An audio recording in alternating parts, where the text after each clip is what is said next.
Selamat siang adik-adik. Siang. Selamat bertemu ke sesi kedua ya. Kali ini ke sesi kedua kuliah tamu dari saya. Saya dari Surabaya, atas nama PT Indotech Infrastruktur Solusi. Nama saya Nyoman Yudi Kurniawan. Saya rekan sejawat dari guru kalian Pak Agus ya. Jadi perusahaan kami sejak tahun 2017 sudah menerima magang dari sekolah kalian. Jadi kakak-kakak kelas kalian pernah magang di tempat kami sampai sebelum pandemi ya. Kemudian kali ini saya akan memberikan sedikit penjelasan, sedikit pemahaman mengenai yang apa dinamakan dengan IoT atau Internet of Things ya. Ini adalah merupakan topik yang beberapa tahun ini adalah topik yang sangat menarik ya untuk bagi kalian yang berkecimpung atau belajar di bidang teknik jaringan atau di teknik komputer, juga di jurusan elektronika biasanya. Jadi saya akan memberikan beberapa penjelasan mengenai dasar-dasar pemahaman, dan di ujung acara kita akan melaksanakan demo ya, demo di sini. Demo IoT melalui sebuah simulasi IoT dan microcontroller. Baik, saya akan mulai perkenalan dulu. Saya ini adalah seorang engineer yang sudah melanglang buana ya. Kalau dibilang seluruh Indonesia sudah pernah saya kunjungi ya. Dulu saya sempat bekerja di bidang industri, yaitu di PT GXC di Surabaya. Kemudian saya melanglang buananya itu ketika bersama Samsung ya, Samsung Telkom, untuk proyek CDMA Telkom. Jadi dari tahun 2004 ke 2013. Kemudian saya memang hobi elektronika sejak kecil. Jadi sejak SD sampai SMA tuh saya hobinya ya solder menyolder, bikin audio amplifier dan segala macam. Kemudian nyambung ke kuliah, saya mengambil bidang studi elektronika ya. Kemudian setelah itu saya bekerja dan mendirikan perusahaan pada tahun 2014 yang bergerak di bidang IT, kontrol, kemudian juga di bidang pertelevisian, juga ada yang TV kabel, dan berbagai macam bisnis yang terkait lainnya. Kakak-kakak kelas kalian juga sempat magang di kami, beserta ada mahasiswa juga ya, mahasiswa dari ITS juga sempat, ITS dari Madura juga sempat magang di perusahaan kami di Surabaya. Dan kali ini saya akan berbagi ilmu ya, berbagi ilmu untuk memberikan pemahaman tentang Internet of Things. Apa sih dasar pola pikir untuk memahami tentang Internet of Things, dan sehingga tujuannya kalian dapat menghubungkannya dengan sekolah kalian, pelajaran yang sedang kalian terima di kelas berapa sekarang? 11 ya. Jurusan apa? JKT apa TKJT? JKT ya. Berarti ada jaringan komputer dan ada telekomunikasinya ya di belakang ya. Oke, kita lanjut ke slide berikutnya. Ini adalah kakak kelas kalian. Itu adalah ketika kira-kira tahun 2018 saya sempat berkunjung ke sini. Jadi ini kali kedua saya datang ke sini. Jadi kelas TKJ waktu itu yang masih kerjasama namanya kelas Aksio dulu ya. Jadi kakak kelas kalian bekerja magang di tempat kami selama 6 bulan untuk mengerjakan proyek-proyek elektronika, proyek-proyek pemasangan parabola dan segala macam ya. Jadi seperti itu. Kemudian beberapa belakangan ini saya diundang menjadi dosen tamu, dosen industri di Universitas Negeri Surabaya untuk bidang studi yang saya ajar adalah microcontroller juga. Karena sekarang kampus ada program yang namanya Kampus Merdeka ya, Merdeka Belajar juga ya namanya. Jadi pihak kampus bisa mengundang pihak dari yang namanya profesional ya. Saya kan profesional ya, bukan pengajar aslinya. Jadi saya diminta untuk mengajar sesuai dengan keahlian saya dan pengalaman yang saya miliki di bidang elektronika microcontroller. Kita akan menuju ke sebuah gambar yang sangat sederhana yang menunjukkan tentang evolusi dari komunikasi manusia ya, bentuk komunikasi manusia di mana manusia primitif melakukan komunikasi antar ya, komunikasi kan dilakukan secara verbal untuk antar manusia ke manusia yang dekat kan menggunakan suara kan ya, suara dan pendengaran kita. Bagaimana jika ingin mengirim pesan jarak jauh? Misalnya kalau zaman dulu kita punya namanya apa yang paling sederhana di Indonesia, di Jawa ini untuk menandakan ada bahaya, misalnya kentongan, kemudian juga beduk kan bisa juga kan ya. Kemudian kalau manusia purba yang seperti di gambar dia menggunakan asap ya, tanda asap. Jadi kalau tanda asap, kalau kentongan kan paling hanya berapa ratus kilometer aja bisa terdengar mungkin ya. Kalau asap, kalau orang Indian, suku Indian bisa sampai berkilo-kilo, bisa dilihat bagaimana pola asapnya. Apakah kalau asapnya bentuknya kayak gini, artinya musuh datang. Kemudian kalau misalnya asapnya bentuknya gini, ternyata apakah ada banjir dan segala macam. Kemudian bentuk komunikasi manusia jarak jauh yang kedua ketika ditemukan tulis menulis ya, tulis menulis. Jadi manusia sudah menguasai ilmu tulis menulis. Yang dilakukan adalah mengirim apa? Mengirim surat ya, surat menyurat. Jadi kirimnya lewat, kalau seperti di gambar, lewat merpati pos. Jadi dikirimkan di kakinya merpati seperti di film-film ya. Kemudian begitu juga ketika transportasi semakin meningkat, bisa pakai kuda, kemudian pakai kendaraan yang lebih modern. Misalnya kalau pos sekarang lewatnya lewat apa? Lewat paket ya, paket lewat kendaraan bermotor atau mobil box ya kalau sekarang. Kemudian dunia semakin canggih, perpesanan atau komunikasi itu semakin mudah. Ada telepon ya, seperti yang kalian ingat zaman sekarang semua sudah pegang smartphone kan ya, semua sudah pegang smartphone. Yang pada dasarnya itu smartphone itu adalah komputer ya. Jadi komputer ini, di mana komputer ini akan berkomunikasi antar komputer. Jadi smartphone itu komputer berkomunikasi dengan komputer yang lain. Seperti halnya di sini zaman dulu ya pakai komputer yang bentuknya desktop kayak gitu. Kemudian yang zaman sekarang komunikasinya dilakukan melalui smartphone kalian. Jadi kalian ini sekarang sudah berada pada era smartphone. Jadi smartphone itu adalah bagian dari diri kalian. Semua punya smartphone kan? Ya pasti punya kan? Nggak punya nggak bisa sekolah waktu zaman pandemi dulu kan?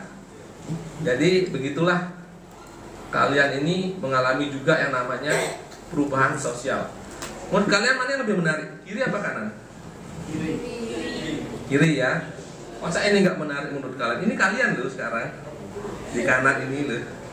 Kalian datang ke kafe, tetap aja menundukkan kepala ke smartphone. Ini sama aja sebenarnya ya Dik ya. Jadi zaman sebelum ada smartphone, zaman saya dulu kalau bersosialisasi bersama teman-teman ya lewat ke kafe atau ke tempat nongkrong, kita ngobrol tanpa ada sekat ya. Sekarang sekatnya berupa internet, tapi kan kebahagiaannya sama juga kan, walaupun ngegosipin temen pakai PA group kan gitu kan. Jadi sebenarnya perubahan sosial ini tidak dapat dielakkan. Kalian tidak dapat kami yang generasi agak tua dari kalian tidak dapat menyalahkan kalian bahwa kalian ini lebih jelek. Enggak, sama aja. Yang penting kalian tetap bersosialisasi. Jadi kita harus tetap mengikuti perubahan yang ada. Nah, selanjutnya saya akan memberikan sebuah tugas. Kalian bawa smartphone kan, rata-rata semua ya. Kalian, karena kalian sudah paham dengan smartphone kalian bisa buka browser ini s.id/1i-ppm besar. Ayo setiap anak buka aja di browser. Saya kasih waktu 1 menitan lah. Nah kan sudah kan. Absen Jadi sambil mengisi ya, sambil jalan mengisi. Ini yang dinamakan pengalaman atau experience menggunakan perangkat IoT ya, seperti ini nih experience-nya. Jadi dulu kala kalau saya misalnya mau absen kan saya harus membagikan satu-satu kan, satu-satu kertasnya ke teman-teman. Seperti yang gak ada absen ya, kayaknya ada absennya juga di sini kertasnya. Jadi absen itu misalnya ada teman kalian yang jahil misalnya, sembunyikan satu, kan nggak nyambung kan sampai di belakang. Sedangkan kalau ini saya bisa memberikan sebuah link untuk kalian absen dan bisa kalian edit di PC kalian sendiri. Jadi kalian memberikan data ke Google Cloud, ini namanya Google Sheet yang adanya di Google Cloud. Di sana, di luar sana, di Google sana, dia memiliki server komputer untuk saya simpan file Excel ya, file spreadsheet yang memungkinkan kalian mengedit secara berbarengan. Ini anak 35 bisa merubah semua loh ini secara berbarengan. Nah itulah yang dinamakan pemahaman dasar dari IoT. Jadi suatu sistem tersentralisasi di cloud, di mana nanti akan bisa dikirimkan data oleh banyak orang dan bisa juga dinikmati oleh banyak orang. Misalnya saya sebagai operatornya atau guru sekarang di sini, saya bisa mengambil data ini dan kemudian memanfaatkannya untuk kepentingan saya, yaitu mengumpulkan absensi. Jadi saya tidak perlu repot-repot mengirimkan kertas ke setiap anak.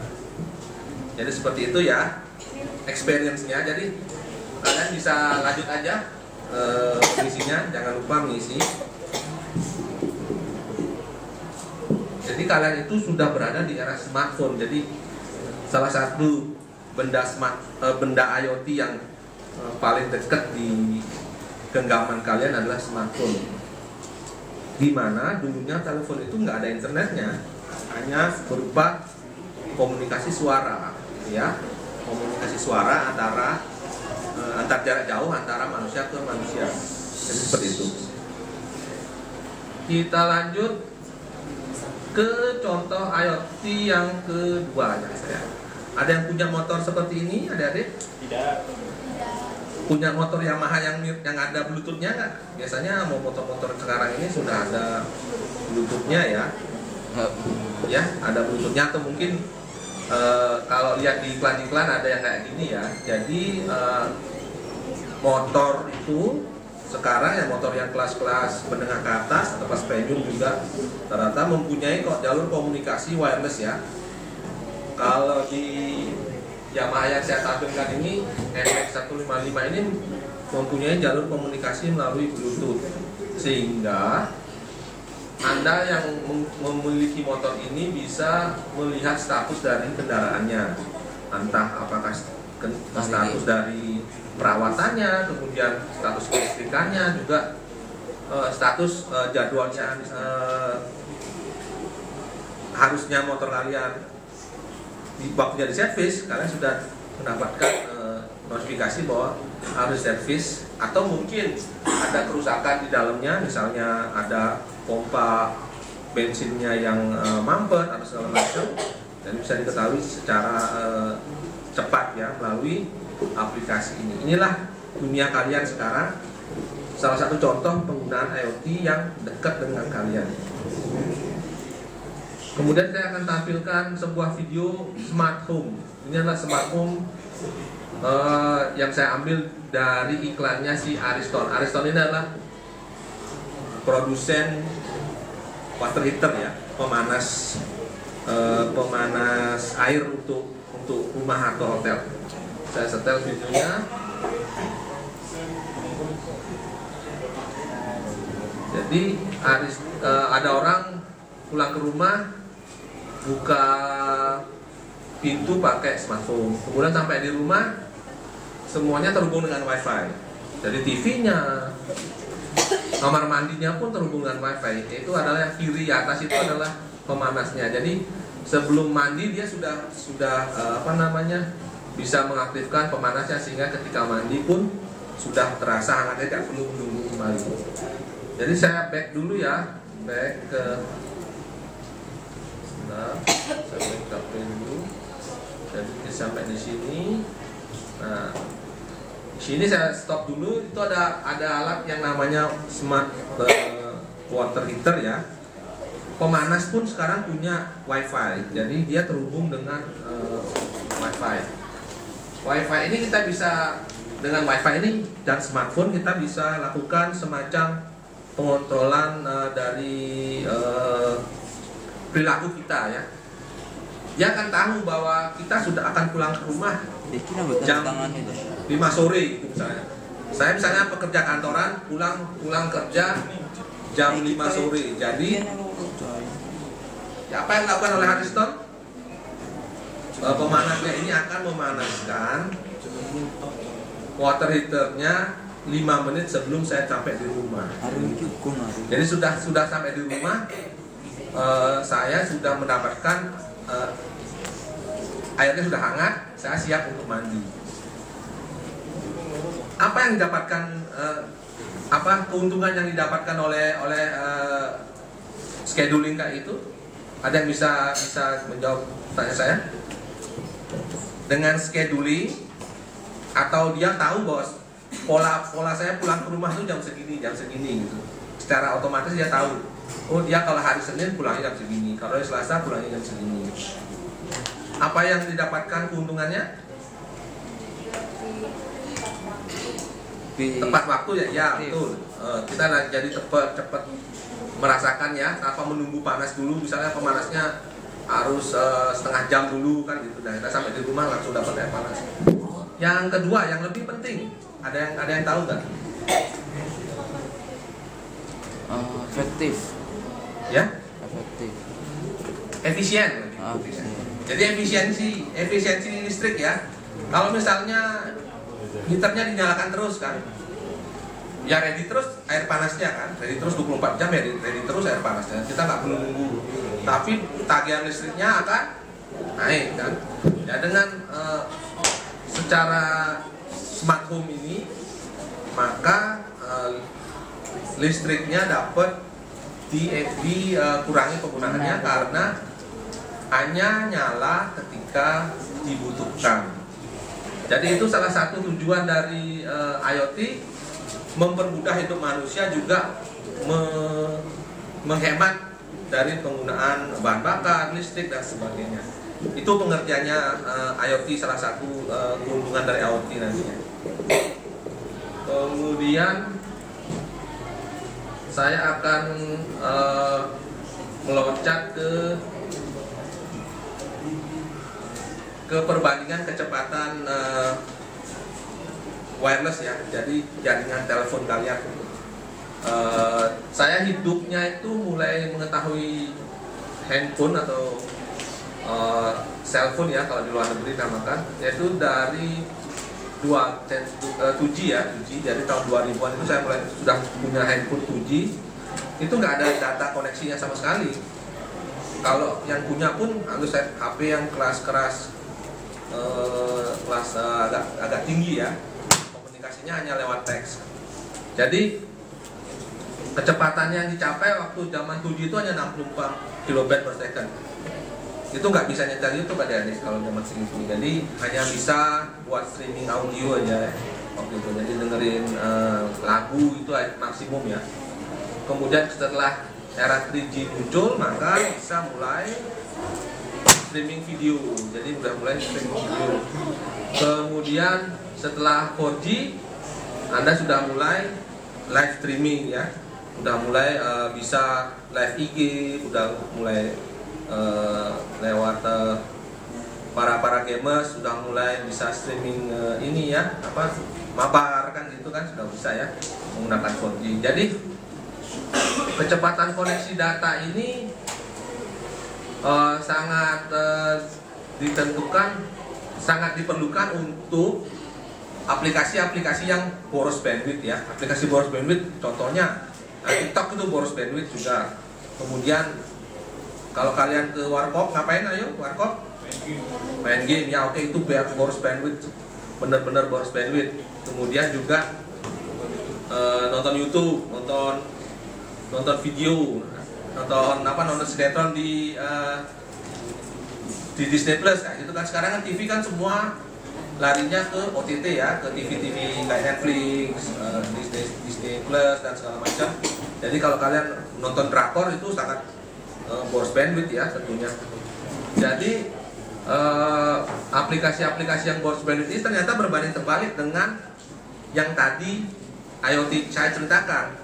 Misalnya yang saya ceritakan adalah saya ingin tahu bahwa saya ada di rumah atau tidak. Itu hanya datanya itu hanya kecil. Misalnya saya hanya ingin mengetahui bahwa ini kendaraan ini apa sekarang bensinnya habis atau tidak. Yang tadi Yamaha tadi ya. Yamaha tadi kan dia ngirim datanya itu hanya berupa data-data singkat, data singkat. Misalnya data bahwa kondisi motor sudah harus servis. Dia hanya datanya tulisannya harus servis gitu aja. Sedangkan komunikasi wireless zaman sekarang lebih dari itu sebenarnya. Jadi mubazir sekali kalau saya menggunakan jaringan-jaringan internet yang 4G ini untuk komunikasi IoT. Nanti saya jelaskan ada solusinya sehingga data-data yang IoT yang kecil-kecil ini jadi bisa lebih efisien dan lebih hemat. Tujuannya menghemat energi, tapi ternyata di internetnya jadinya boros. Nah, nanti akan ada penjelasan di belakang. Ada hubungannya di penjelasan saya di belakang nanti. Kita lanjut ke slide berikutnya. Jadi ada yang saya ingin menjelaskan gambaran berupa IoT secara umum. Jadi IoT itu bisa diartikan sebagai komunikasi data ya. Jadi bukan voice, bukan suara ya, bukan video, bukan gambar yang dikirim oleh IoT. IoT itu yang dikirim adalah data ya. Data berupa data suhu, data curah hujan, data misalnya jumlah anak ini sekarang berapa. Jadi sini ada sensor misalnya. Sensor ini mendeteksi berapa anak yang sekarang hadir. Jadi sensor ini hanya menghitung jumlah kalian, kemudian mengirimkan ke server. Ya bukan mengirimkan data-data yang besar-besar seperti data streaming, itu enggak. Jadi datanya itu protokolnya sederhana sekali. Ngirim data berupa angka kalian berupa 35 orang sekarang yang hadir, nah, seperti itu. Kemudian data yang dikirimkan itu ini apa namanya? Secara wireless ya, harus wireless ya. Secara nirkabel ya, tanpa kabel. Kemudian cepat tapi protokolnya sederhana. Jadi nggak boleh berat-berat kayak semacam streaming itu kan berat. Kemudian data-data ini akan dikumpulkan dalam sebuah cloud. Sebuah cloud atau komputer di atas sana di server. Seperti halnya tadi kalian melakukan absensi tadi ya. Jadi kalian mengetikkan nama kalian di smartphone masing-masing, kemudian dikirimkan menuju cloudnya yang dimiliki oleh siapa tadi yang punya cloudnya? Yuk, ada yang tahu? Google. Ya, yang punya adalah Mbah Google yang punya ya. Jadi sama Mbah Google disimpan di servernya yang di Amerika sana. Kemudian data ini dikumpulkan,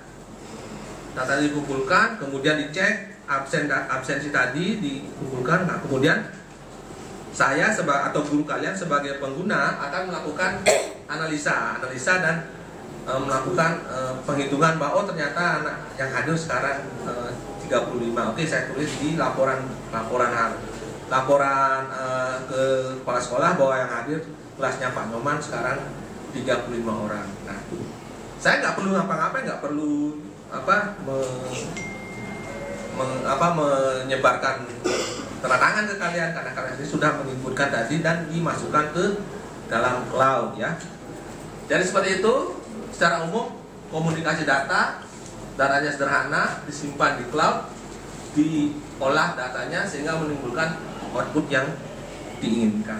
Jadi seperti itu ya konsep dari Internet of Things. Yang kemudian saya akan memberikan contoh yang mungkin kalian akan temukan di kalian ketika masuk dunia kerja nantinya, mungkin 5 sampai 10 tahun lagi. PLN akan memasang atau mengganti meter kalian di rumah. Sekarang siapa yang tahu atau pernah membukakan pintu pencatat PLN? Pencatat nomor PLN, tagihan PLN? Pasti kan pernah kan? Nah, tiba-tiba kalian punya anjing di rumah dan mengejar tukang PLN-nya itu. Nah, apa yang terjadi? Apa yang dilakukan oleh, misalnya ternyata kalian pergi berlibur healing keluarga ke healing, kemudian tugas PLN-nya datang, pintu terkunci dan nggak bisa masuk ke rumah untuk baca meternya.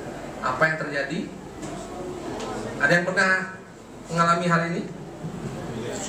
Mungkin orang tua kalian pasti pernah mengalami kalau misalnya rumah yang terkunci. Yang terjadi adalah rumah kalian ditagihkan tagihan listrik 3 bulan terakhir rata-rata. Jadi dia nggak bakal besok datang lagi, enggak. Dia akan menulis di laporannya bahwa rumah ini terkunci. Kemudian bulan depan ketika tagihan datang ke rumah, tagihan ke rekening listrik bapak kalian, maka yang muncul adalah jumlah pemakaian 3 bulan terakhir di rata-rata. Jadi gitu dia PLN. Kan akhirnya rugi kan? Ketika kalian misalnya ternyata healing terus kan, ternyata healingnya ke Amerika sebulan gitu. Nah, tiba-tiba kok rekening saya ada, padahal saya healing ke Amerika. Nah, ketika kayak gitu kalian akan rugi. Nah, kemudian ketika kalian ternyata memakai listrik banyak, ternyata di rumah banyak saudara datang dan mabar tiap hari gitu. Listriknya main game terus dan segala macam, kemudian pompanya ternyata rusak, listriknya boros sehingga pemakaiannya berlebih ya. Tapi pada saat kalian healing 1 hari, misalnya healingnya ke Malang gitu misalnya, tiba-tiba atau ke Batu, orang PLN-nya datang dan dihitunglah berdasarkan rata-rata yang 3 bulan ke belakang. Yang rugi siapa ayo? Sekarang PLN-nya yang rugi karena kalian mendapatkan tagihan yang lebih kecil dari yang kalian pakai di bulan itu. Nah, untuk itu PLN kemudian memutuskan untuk beralih ke Smart KWH, di mana Smart KWH ini akan mengirimkan data penggunaan listrik kalian per bulannya atau pencatatan meter secara otomatis melalui jaringan telekomunikasi. Jadi nggak ada lagi yang namanya petugas listrik datang kemudian mencatat nomor kalian dan dikejar anjing, itu nggak ada lagi sekarang. Nah, nantinya ya akan kemudian datang tagihan yang sesuai dengan apa yang digunakan di listriknya di rumah. Jadi seperti itu. Jadi kalau kalian lihat itu data yang dikirimkan cuma 1 bulan sekali loh. Cuma 1 bulan sekali loh dikirimkan. Misalnya tanggal 20, datanya cuma sekali yang dikirimkan. Jadi sangat mubazir kalau misalnya data IoT ini dikirimkan dengan teknologi yang 4G untuk streaming gitu. Jadi sangat mubazir gitu, sangat mubazir. Kemudian contoh berikutnya yang pernah saya kerjakan adalah ini, komunikasi data untuk pertanian hidroponik. Ini saya kerjakan kira-kira 10 tahun lalu. Zaman itu belum lazim lewat internet, saya pakainya lewat SMS segitu ya. Jadi Misalnya teman saya ini pingin bahwa ada report suhu, kemudian kelembaban, kemudian status pompa apakah nyala atau tidak ke saya lewat SMS, ke dia lewat SMS. Jadi sistemnya ini berjalan, kemudian dikirimkan SMS setiap jam sekali. Jadi salah satu contoh IoT. Kemudian ketika wifi semakin banyak hadir di perumahan, dia upgrade dari SMS menuju ke sistem wifi. Jadi dia bisa melihat grafiknya, grafik suhu, grafik kelembaban, juga bisa melihat kondisi dari pompa dan segala macam. Ini datanya cuma dikirim dikit-dikit aja sebenarnya, nggak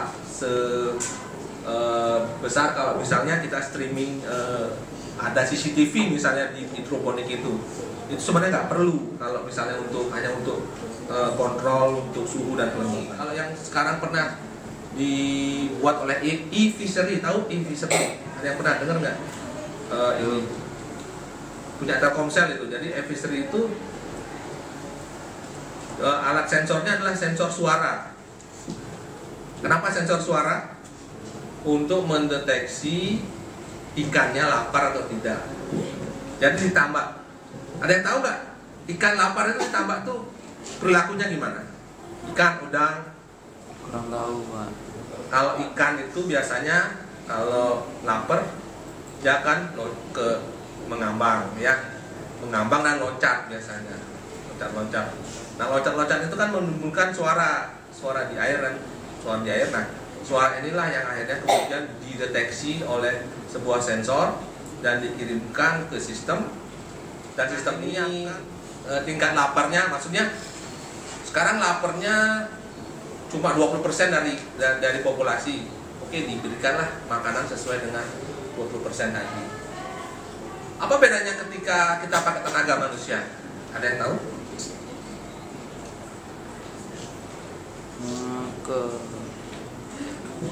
Misalnya saya kerja tambak, misalnya tambak udang. Saya pekerja tambak, kemudian saya diperintahkan ngasih makan 3 kali sehari 1 ember. Nah, saya nggak peduli bahwa ikannya lapar atau tidak, saya langsung aja lempar. Yang penting saya sudah menjalankan tugas dari bos saya. Yang terjadi adalah apa? Karena ikannya nggak lapar, jadi kan turun ke kolam kan. Nah, sampai di kolam airnya mengendap dan menyebabkan kotor. Kotor menyebabkan ikannya gampang penyakit. Misalnya bisa jadi pula ketika ada arus air di bawah, kotoran tadi naik ke atas dan menyebabkan ikannya keracunan.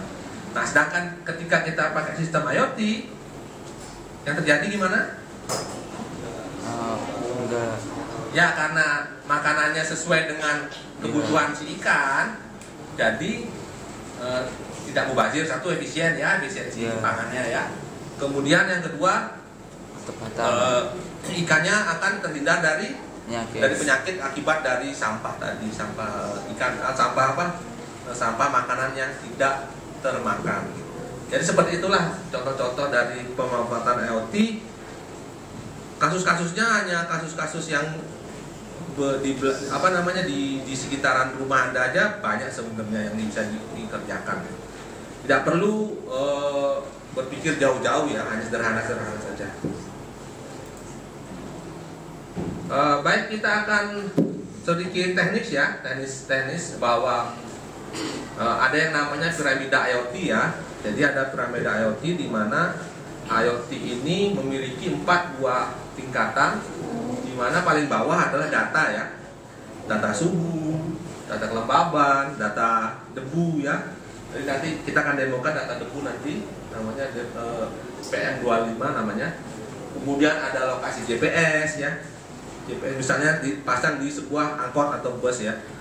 Kemudian data kecepatan, dan kemudian data tekanan darah sopir ya mungkin. Jadi sopirnya memakai gelang, tahu smartwatch atau apa yang bisa untuk lari itu kan, watch atau apa itu kan. Nah, itu biasanya ada untuk mengukur tekanan ya, tekanan darah dan detak jantung kan. Jadi data itu diambil, kemudian tingkatan yang kedua, data itu kemudian dikirim. Seperti yang saya bilang, datanya dikirim melalui jaringan wireless, bisa jadi lewat 3G, 4G, bisa lewat LoRa ataupun Wi-Fi. Yang sekarang jadi primadona adalah yang namanya LoRa atau long range. Setelah itu datanya dikirim kemana? Ke cloud yang tadi ya, cloudnya Google misalnya. Atau kalau di Indonesia ada yang namanya punya Telkom, yaitu Telkom Antares. Jadi ada platform yang mengumpulkan data yang kemudian mengolah datanya secara machine learning atau artificial intelligence. Jadi ada skripnya di situ, ada komputasi di situ, sehingga data-data tadi misalnya suhu kelembaban atau mungkin yang paling gampang yang ini lokasi, kecepatan dan tekanan darah. Jadi dikumpulkan datanya, dianalisa sehingga muncullah yang keempat ya. Yang keempat ada yang namanya grafik kualitas udara, nanti kita demokan di sini. Kemudian yang contoh yang kedua itu adalah untuk angkutan. Kita bisa melihat analisa perilaku sopir ya. Karena tekanan darah, karena dia kecepatannya tinggi, terus tekanan darahnya meningkat, wah ini berbahaya ini ya. Kita harus menyetop, kita kontak ke polisi terdekat karena ada GPS-nya kan.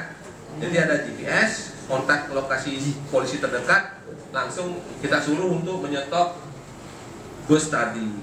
Jadi terhindarlah sebuah kecelakaan. Dan seperti itu ada pertanyaan di 4 ini. Oh, sebelumnya saya ingin jelaskan apa yang bisa kalian lakukan sebagai seorang siswa di jurusan TJKT. Ada yang suka Arduino nggak di sini? Apa microcontroller? Ada yang tahu microcontroller atau Arduino? Belum. Kalau PHP? Ada. Kalau web design? Tahu. Web design, web bikin website itu? Ya. Ya kayaknya udah bisa ya, PHP, ya, Java dan segala macam itu. Nah, untuk kelas SMK yang bisa dikerjakan adalah di bawah, di bagian pengumpulan data dengan sensor dan microcontroller, di mana ini bisa dilakukan oleh anak SMK yang jurusannya mekatronika, elektronika, dan yang berhubungan dengan microcontroller. Jadi kan JKT kayaknya nggak terlalu paham tentang ini ya, namanya Arduino biasanya dipakainya. Yang bisa kalian yang nomor 2 dan 3 ini nggak terlalu bisa dikerjakan untuk kelas SMK ini. Kita terima aja yang sudah ada. Kemudian yang paling penting, yang paling bisa kalian lakukan sebagai anak TJKT adalah bisa membuat aplikasinya ya. Misalnya aplikasi Android, laporan di website dan segala macam. Kalian kan bisa diajari PHP, habis ini pasti kan diajari pemrograman web. Sudah pernah diajari pemrograman website? Kayaknya udah pernah ya. Jadi kita bisa bikin grafiknya.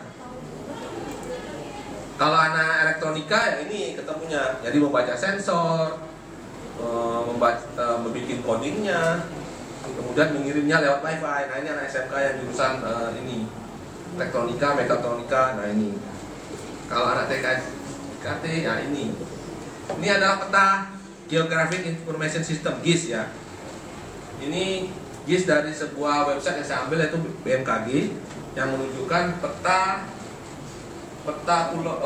Kepulauan Nusantara yang ditampilkan, diwakilkan oleh warna. Warna itu mewakili curah hujan ya. Jadi ada sensor curah hujan dikirimkan melalui microcontroller tadi ke Wi-Fi misalnya, kemudian dikirimkan ke server cloudnya BMKG. Nah BMKG kemudian menampilkan ini. Nah SMK bisa mengerjakan menurut saya. Jadi kalian nanti bisa juga merubah dari website ini ke aplikasi Android. Nah misalnya gitu.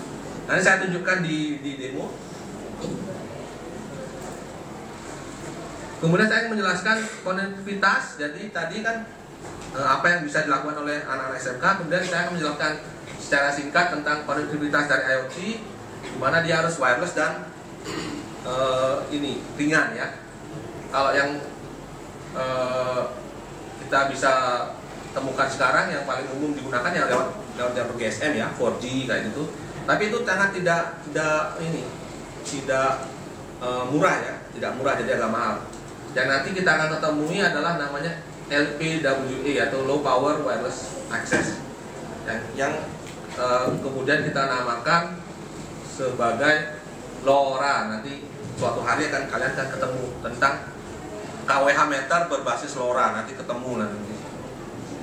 Itu hanya sekilas saja. Jadi nanti kita akan ketemu namanya, ini adalah standar IoT komunikasi yang ada di dunia. Kalian hanya sekilas saja pahamnya. Nanti akan kalau kalian kuliah baru kalian bisa mengopreknya lebih jauh ya. Ini hanya semacam overview aja. Kalian akan mengenal yang namanya LoRa, NB-IoT, LTE, dan Sigfox nanti. Ini hanya pengenalan istilah aja. Selanjutnya ini adalah punyanya Indonesia, yaitu Telkomsel. Telkomsel juga punya IoT, punya smart meter untuk ya ready sebenarnya. Jadi sekarang PLN masih menjajaki kerjasama dengan berbagai macam operator. Tapi Telkomsel menurut saya sudah ready untuk smart meter KWH tadi. Ini punya Telkomsel, dan ini adalah yang saya contohkan tadi, e-Visory ya. Kalau kalian cari di Google, e-Visory. Dan selanjutnya kita akan praktek ke IoT langsung di depan sini ya. Kalian bisa merapat ya. Jadi ini alat yang saya rancang untuk demo kali ini. Kebetulan saya juga ngajar di kampus, jadi saya untuk kampus ya cara membikinnya saya ajarin. Nanti saya jelaskan kalian overview aja, jadi semacam teorinya aja. Jadi di sini ada sebuah miniatur rumah ya, gambar rumah lah, gambar rumah di mana rumah ini terdiri dari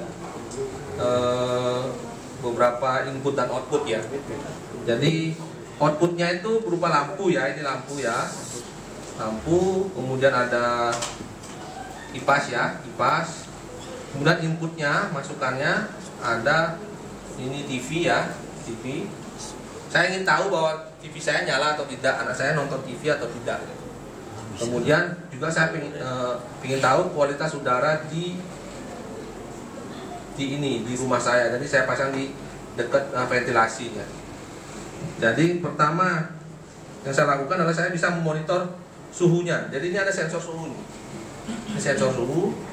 Jadi saya bisa melihat, kalian bisa lihat di sini grafiknya. Jadi dikirimkan ke smartphone saya. Jadi suhunya sekarang segini, kelembabannya sekarang segini. Jadi suhu di sini di ruangan ini sekarang 28,5 derajat ya.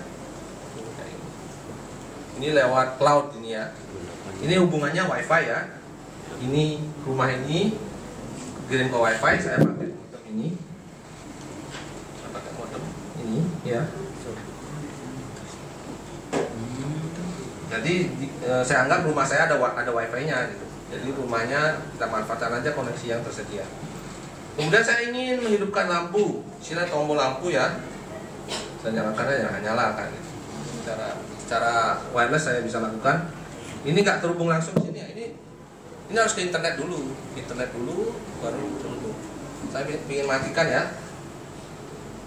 Nah dia mati. Kemudian saya ingin tahu bahwa TV-nya nyala atau tidak. Nanti dia akan tahu ya. Jadi kita bisa tahu bahwa sekarang TV-nya sedang nyala. Kalau kita matikan ini, tulisannya nanti off. Agak goyang-goyang, nah ini off. Nah ini langsung off gitu. Kita bisa lakukan. Juga kita bisa tahu kondisi polutan ya. Ini sensor ini ya. Sensor ini kita tahu bahwa sekarang kondisinya di mana. Indeksnya ini indeks yang standar BMKG. Sekarang udaranya tidak sehat. Karena memang mungkin karena debu di sini ya. Debu. Jadi kita bisa cek apakah indeksnya berapa. Nanti kalau misalnya sehat ya nanti tulisannya sehat. Kalau misalnya karena kita gerak-gerak di sini, jadi udaranya agak masuk ke debunya, masuk ke ini. Jadi seperti ini. Kemudian ini apa? ini adalah simulasi nanti alarm kebakaran, karena ini bisa juga mendeteksi asap ya. Nanti kita akan demokan sebentar ya.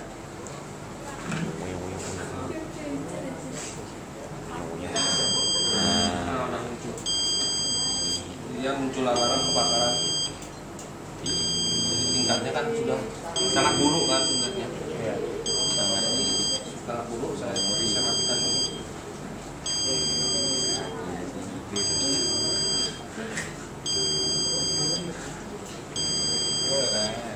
Nah, ini ya. Ini alarm kebakaran, kemudian alat ini juga mengirim alamat kebakarnya di mana gitu. Dan saya bisa matikan dulu. Jadi biar nggak ramai saya. Jadi ada pertanyaan mungkin tentang alat ini? Ya.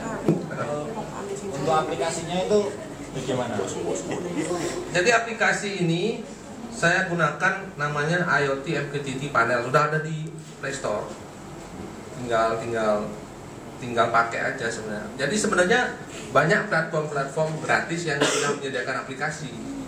Namanya kalau kalian cari di YouTube itu ya, namanya BLYNK, jadi Blink. BLYNK itu namanya Blink, itu ada platform IoT yang siap pakai. Jadi sudah ada aplikasi Androidnya, sudah ada cara untuk sensor-sensornya, bisa dibeli, bisa dipakai. Nah kalau saya memang ini kebutuhan untuk mahasiswa sebenarnya. Jadi mahasiswa saya ajarin aplikasi. Jadi saya bisa melakukan kontrol lampu, kontrol kipas dan segala macam.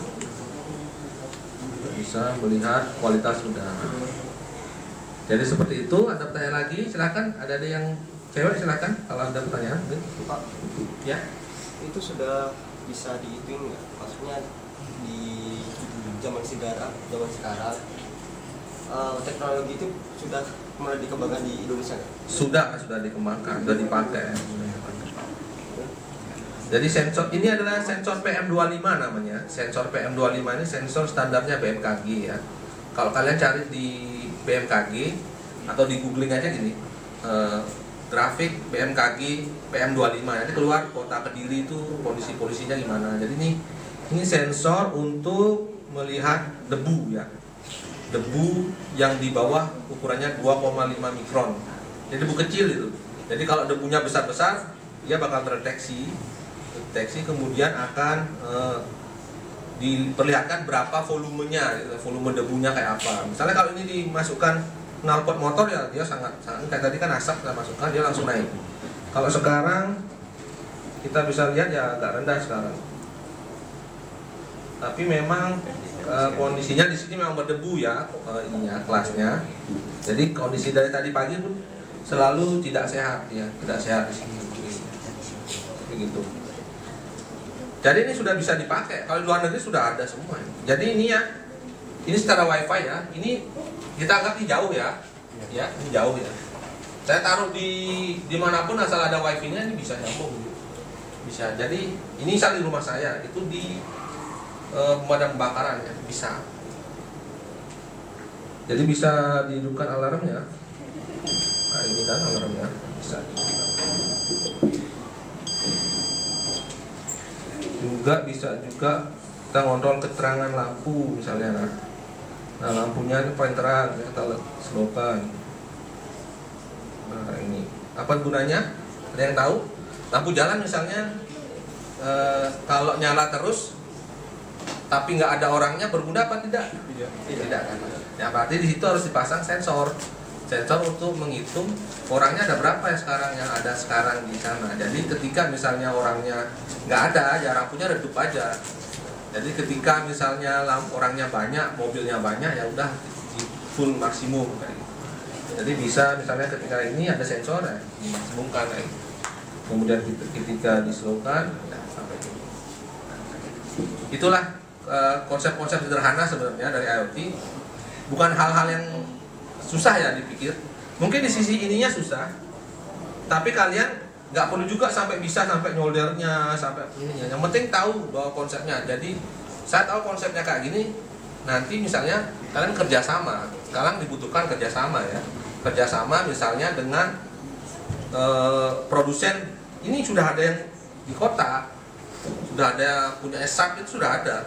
Ini sudah ada wifi-nya, sudah ada ininya. Tinggal kalian, misalnya kalian kerja di hotel, misalnya di IT-nya hotel, kemudian ditawarkan atau diberikan tugas, tolong berikan sensor kualitas udara yang untuk hotel ini, yang bisa dikontrol lewat wifi, misalnya kayak gitu, atau IoT.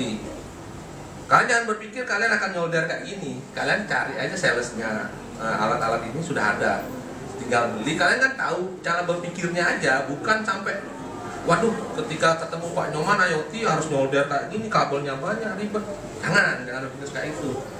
Kalian tahu, oh ingat Pak Nyoman dulu bilang alat IoT itu sudah ada, sudah tinggal beli. Kayak Ariston tadi, pemanas air yang sudah ada wifi-nya, sudah ada, tidak perlu bikin. Kita tahu bahwa makanya kalian harus selalu update ya, update terhadap barang-barang baru yang ada di dunia ini gitu, seperti itu. Terutama di dunia yang berhubungan dengan ini kan bisa juga dipakai di hotel ini kan, di hotel. Saya pernah tahun 2019 ada anak dari ITS magang di saya, kemudian dia lanjut ke skripsinya tentang mengukur kualitas ini hotel. Nah itu. Jadi dia pakai sensor ini, kemudian dia melakukan penelitian memang di hotel benar-benar. Kemudian ini dipasang di depannya AC ya, di depannya AC. Dilihat AC-nya berdebu atau tidak. Jadi ketika AC-nya berdebu, orang maintenance nanti schedule, oh ini sudah berdebu, besok saya harus datang untuk membersihkan AC. Jadi nggak perlu datang ke tiap kamar ngecek AC-nya berdebu atau enggak, atau nunggu komplain dari pos ininya, tamunya kan nggak kayak gitu. Jadi kita udah tahu prediksi, oh ini paling seminggu lagi nih bakalan ini nih akan menimbulkan komplain ya, ayo segera dibersihkan. Nah, jadi kita bisa namakan predictive maintenance. Jadi sebelum terjadi komplain kita sudah tahu bahwa akan ada masalah di AC ini. Jadi seperti itu pemanfaatannya ini. Bukan hanya kebakaran kayak tadi. Ada lagi mungkin pertanyaan? Jadi kalian jangan berpikir kabel ruwet ya, jangan ya. Barangnya sudah ada semua, tinggal beli aja yang sesuai dengan yang kalian atau tugas yang diberikan oleh pimpinan kantor atau apa, sudah ada semua. Baik, kalau sudah kita akan lanjut ke akhir kata dari apa yang saya ingin ajarkan ke adik-adik ya. Selain tadi demonya itu, saya juga ingin memberikan sebuah moto, yaitu long life education ya. Jangan berhenti belajar ya. Jangan berhenti belajar dari manapun bisa, apalagi sekarang kalian sudah di dunia smartphone ya. Kalian bisa belajar sampai tiduran pun bisa. Nah, jadi kalian update aja teknologi terbaru yang memang sudah ada di pasaran ya, sehingga kalian ketika masuk dunia kerja sudah tahu, oh kalau saya diminta ini bisa, kalau minta ini bisa. Bukan berarti bisa membuat ya, bisa membelinya aja sudah seneng ininya, apa namanya, si pimpinan perusahaannya ya, seperti itu. Kemudian industri 4.0, kalian pernah tahu istilah ini? Belum ya, istilah industri 4.0 berarti industri tahap keempat ya. Jadi industri 1.0 tahu? Tadi tahu revolusi industri, tahu? Pernah tahu revolusi industri? Kurang tahu. Revolusi industri itu adalah revolusi kan perubahan cepat ya, perubahan cepat yang mendasar ya. Jadi revolusi industri itu terjadi di abad ke-18 di Inggris ya. Dimana orang dulunya menggunakan tenaga manusia dan tenaga hewan ya untuk mengerjakan semuanya ya, misalnya membajak sawah, memompa air, terus menggiling padi, misalnya menggiling padi pakai kuda dipecut, kemudian keliling pakai apa namanya, batu besar kan kayak gitu. Kemudian ditemukanlah mesin uap ya. Mesin uap ini merupakan pencetus revolusi industri pertama, di mana mesin uap yaitu sangat sederhana, yaitu air dibakar menimbulkan uap dan tekanan sehingga bisa memutar yang tadi, mengganti tenaga hewan tadi untuk menggiling padi, untuk menggerakkan pompa dan segala macam. Kemudian sampai akhirnya muncullah traktor yang tenaga uap. Akhirnya terus muncul yang paling revolusional adalah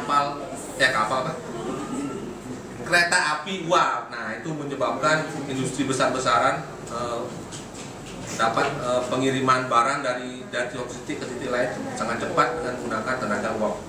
Jadi itu industri 1.0 ya, revolusi. Jadi semua tenaga manusia digantikan dengan tenaga uap. Kemudian revolusi 2.0 itu terjadi di abad ke-19 ya. Jadi abad ke-19 dan abad ke-20, di mana orang mulai melakukan semuanya di pabrik ya. Di pabriknya. Jadi misalnya dulu kalau kalian misalnya bengkel motor ya, bengkel motor custom ya, motor custom. Paling kalian ada di sini suka motor custom ya, motor custom. Kalau dia hanya mengerjakan satu, paling dapatnya berapa?